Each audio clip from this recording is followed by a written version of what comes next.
Traders point நண்பர்களுக்கு சிறப்பு வணக்கம். நம்ம டிஸ்க்ளைமர் எடுத்துக்கிறோம். நம்ம செபி ரிஜிஸ்டர் அட்வைசர் அறிவோ கிடையாது. நம்ம இங்கே பேசக்கூடியது எல்லாமே தகவலாக மாத்திரமே பார்க்கப்பட வேண்டும். இது யாருக்கும் முதலீடு சம்பந்தமாகவோ பங்குகளை வாங்கவோ விற்கவோ நம்ம எந்த ஆலோசனையும் கொடுக்கப்படல. எல்லா தொழிலும் ரிஸ்க் இருக்கும். ரிஸ்க் புரிஞ்சுட்டு எச்சரிக்கையோட தொழில் செய்யும்போது எல்லாமே நல்லா இருக்கும். நம்ம ஆதரிக்கிற அனைத்து நல்ல உள்ளங்களுக்கும் நன்றி. வளமுடன் வாழ்க. நண்பர்களே, நம்ம ஜேபி பவரை நம்ம அனாலிசிஸ்க்கு எடுத்துக்கும். சப்சிக்வெண்ட் குவார்ட்டருக்கு என்ன பெர்ஃபார்ம் பண்ணுறதுக்கு வாய்ப்பு இருக்குங்கிறதுக்கான ஒரு தேடுதல் முயற்சி. ட்ரெண்ட் லைனை பொறுத்த வரைக்கும் இவங்க ஸ்ட்ராங் பெர்ஃபார்மர் அண்ட் ரேடாரில் இருக்கிறாங்க. ஹை ஃபினான்ஷியல் ஸ்ட்ரென்த், அஃபோர்டபிலிட்டி இன் வேல்யூஷன், டெக்னிக்கலாக மூமெண்டம் இப்போ நியூட்ரலில் இருக்குது.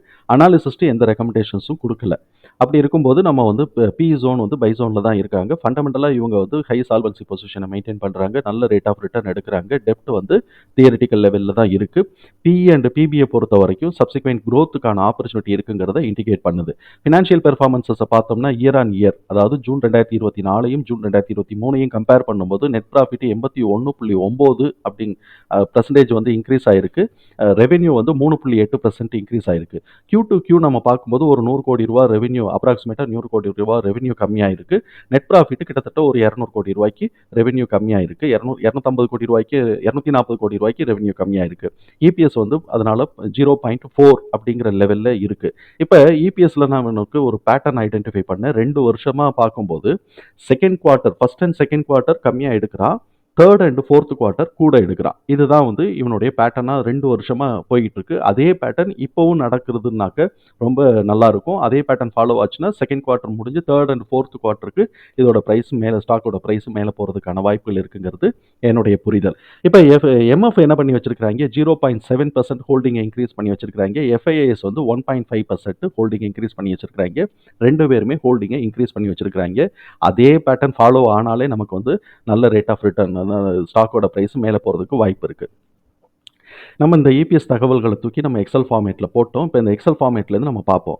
இப்போ ஃபர்ஸ்ட் குவார்ட்டர் நம்ம இப்போ இந்த இடத்துல எக்ஸல் ஃபார்மேட்டில் 4 குவார்ட்டருக்குமே நம்ம ஒர்க் பண்ணி மேக்ஸிமம் ப்ரைஸ் என்ன வரப்போகுதுங்கிறத பார்க்குறோம். இப்போ வந்து ஃபர்ஸ்ட் குவார்ட்டர் 0.4 இருக்குது. இப்போ 0.4 அப்படிங்கனாக்க மினிமம் வந்து 19 இருக்குது. அதை உடச்சிருச்சு. காரணம் ஏன் உடச்சிருச்சு அப்படின்னு சொன்னாக்க, செகண்ட் குவார்ட்டரோட டிடிஎம் ஃபர்ஸ்ட் குவார்ட்டர் காட்டிலும் கம்மியாக இருக்குது. செகண்ட் குவார்ட்டரோட இபிஎஸோட டிடிஎம் ஃபர்ஸ்ட் குவார்ட்டர் காட்டிலும் கம்மியாக இருக்குது. ஃபர்ஸ்ட் குவார்ட்டரில் 0.4 இருக்குது. செகண்ட் குவார்ட்டரில் இபிஎஸோட டிடிஎம் 0.35. அப்போ இந்த 0.35 இருந்ததுன்னா எங்கே சப்போர்ட் எடுக்கிறதுக்கு வாய்ப்பு இருக்குது அப்படிங்கிறத நம்ம பார்க்குறோம். இதை நான் அட்ஜஸ்ட் பண்ணிக்கிறேன். 0.0 0.35 0.35 போட்டோம்னாக்க எங்கே வருது அப்படின்னு சொன்னாக்க, கீழே நமக்கு பார்த்தோம்னாக்க 16, அது ரொம்ப லோவாக வந்துச்சுன்னா 11. ஆனால் இந்த 13 14க்கு வருமாங்கிறதுக்கான சந்தேகம் தான் எனக்கு. அவ்வளோ தூரத்துக்கு கீழே இறங்குறதுக்கான வாய்ப்பு இல்லை. காரணம் என்னென்னா, தேர்ட் குவார்ட்டர் இபிஎஸ் டிடிஎம் வந்து கூட போகுது, தேர்ட் அண்ட் ஃபோர்த்து கூட போகிறதுங்கிறதுனால இவ்வளோ தூரத்துக்கு இறங்குவானாங்கிறது சந்தேகம். இப்போ வந்து நம்ம 14லேருந்து 16 வரைக்குமான ரேஞ்ச் வந்து நம்ம வந்து மார்க் பண்ணிக்குவோம். முதல்ல நம்ம வந்து இங்கே போட்டுருவோம். இப்போ பார்த்தோம்னாக்க இது நான் ஆல்ரெடி மார்க் பண்ணது இருக்கட்டும். இப்போ நம்ம வந்து சைமல்டேனியஸாக பார்ப்போம். 14 to 16 ரேஞ்ச் பவுண்ட் இப்போ இருக்கக்கூடியது ரேஞ்ச் பவுண்ட் இருக்குது. இப்போ நம்ம வந்து நெக்ஸ்ட் குவார்ட்டருக்கு, செகண்ட் குவார்ட்டருக்கோட ரிசல்ட்டை பேஸ் பண்ணி இவன் சப்போர்ட் எடுத்தான்னா 16 to 16 இந்த ரேஞ்சில் சப்போர்ட் எடுக்கிறதுக்கான வாய்ப்பு இருக்குங்கிறத நம்ம பார்க்குறோம். இவன் இது கூட வரணும் இல்லை, நேரடியாக தேர்ட் குவார்ட்டர் தான் மேலே ஏற போகுது அப்படின்னு சொல்லிட்டு இவன் மட்டும் மேலே உடைக்கலாம். அப்படி மேலே உடைக்கணும் அப்படின்னு சொன்னாக்க அவன் 19 உடைக்கணும். 19ங்கிறது நமக்கு போன குவார்ட்டருடைய ரிசல்ட் இந்த இடத்துல 19ன்னு வந்துச்சா, அந்த இடத்த அவன் உடைக்கும் போது தான் சரியாக வரும். இது ரேஞ்ச் பவுண்டு. இப்போ 17 to 19ங்கிறது ரேஞ்ச் பவுண்டில் இருக்குது. அப்படி உடைச்சு மேலே வந்தான் அப்படின்னு சொன்னாக்க 24 மேக்ஸிமமாக வருது. போன குவார்ட்டரோட ரிசல்ட் நம்ம போடும்போதே நம்ம பார்த்துட்டோம். அதை நம்ம பார்த்தோம்னா 25ங்கிறது எப்படி வருதுங்கிறத நம்ம பார்த்துட்டோம். இது இப்போ பார்த்துடலாம். 19 உடச்சு போனோன்னா 21, 23, 25 அந்த ரேஞ்சில் நமக்கு வருது. இப்போ செகண்ட் குவார்ட்டருடைய ரிசல்ட்டுக்குள்ளே நம்ம இருக்கிறதுனால இப்போ இவன் 24 உடைச்சான், 24 டச் பண்ணுவான். 24ன்னா 25 அந்த ஃப்ராக்ஷன் சேர்த்து 24 to 25 டச் பண்ணுவான். அதை உடச்சு போனான்னாக்க 26க்கான பாசிபிலிட்டிஸ் இருக்குது. 26 to 27க்கான பாசிபிலிட்டிஸ் இருக்குது அப்படிங்கிறத பார்க்குறோம். சரி, இப்போ ஃபோர்த் குவார்ட்டரோட இபிஎஸோட டிடிஎம் வந்து 0.41. அப்போ 0.412 இதை நம்ம போடுறோம். கீழே நம்ம வந்து இங்கே அட்ஜஸ்ட் பண்ணிக்கிறோம்.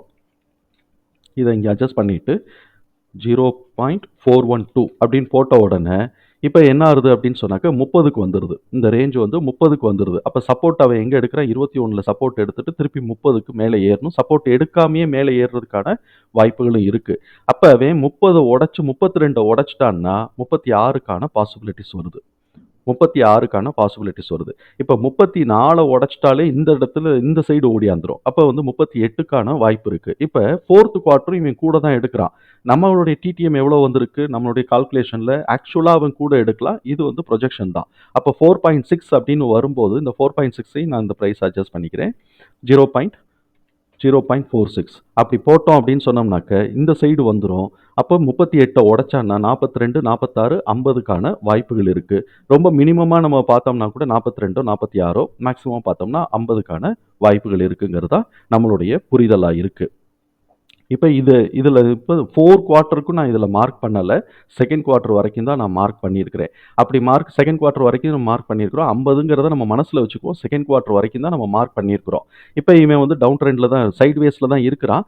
சைடு வேஸில் 17 கீழே உடைச்சிட்டான் அப்படின்னு சொன்னாக்க 14 டு 16 இந்த ரேஞ்சில் வந்து இவன் சப்போர்ட் எடுக்கிறதுக்கு வாய்ப்பு இருக்குது. அப்படி எடுத்தான்னா 17 உடைச்சி திருப்பி 19 உடைக்கும் போது 20 டு 21, 22 டு 23 இதெல்லாம் லெவல்ஸு. 24 டு 26 லெவல்ஸ் நம்ம பார்த்தோம்.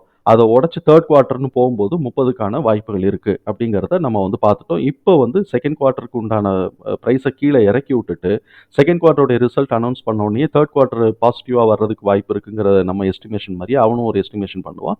அதுக்கு ஏற்ற மாதிரி அவன் வந்து மேலே ஏற்ற ஆரம்பிப்பாங்கிறது என்னுடைய புரிதல். இது வந்து ப்ரொஜெக்ஷன் தான். ஆக்சுவலாக அவனுடைய ரிசல்ட் எவ்வளோ தூரம் வர்றதுக்கு வாய்ப்பு இருக்கோ அதுக்கு ஏற்ற மாதிரி தான். நம்ம எகைன் திருப்பி நம்ம வந்து ப்ரைஸை வந்து ஒரு தடவை ரிவைஸ் பண்ணிடலாம். இவன் வந்து 19க்கு மேலே உடைக்கல திருப்பி இந்த ரேஞ்ச் பவுண்டுக்குள்ளேயே வரான்னா 17க்கு கீழே உடைச்சான்னா 14 டு 16 இந்த ரேஞ்சில் சப்போர்ட் எடுக்கலாம்.